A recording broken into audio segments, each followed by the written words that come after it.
Et nous sommes maintenant en ligne avec Jean-Claude Mailly, le patron de Force Ouvrière. Bonsoir. Bonsoir.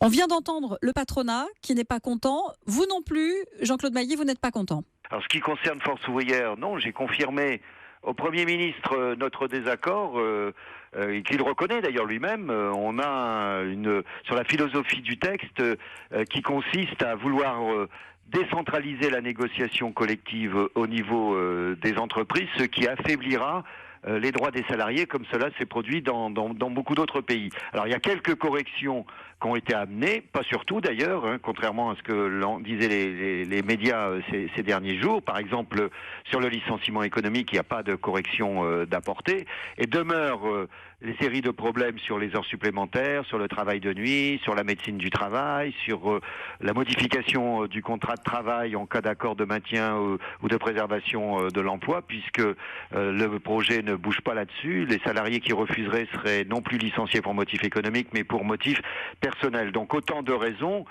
qui m'ont fait dire que pour Force Ouvrière, nous maintenons les appels à mobilisation pour demander le retrait du projet de loi. Et donc en particulier le 31 mars ?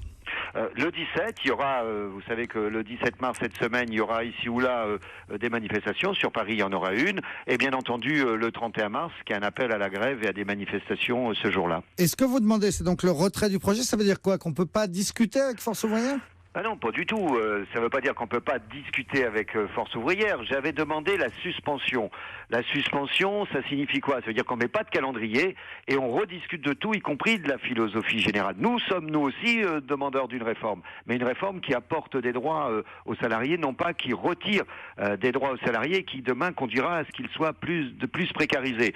Là, le gouvernement fait quelques corrections, très insuffisantes selon nous, maintient son calendrier. Ça veut dire que dès demain, il y a une lettre rectificative qui passe au Conseil d'État et au Conseil des ministres le 24 mars. Donc le calendrier ne bouge pas. Eh bien merci Jean-Claude Mailly, secrétaire général de Force Ouvrière, en ligne avec nous ce soir sur Europe 1.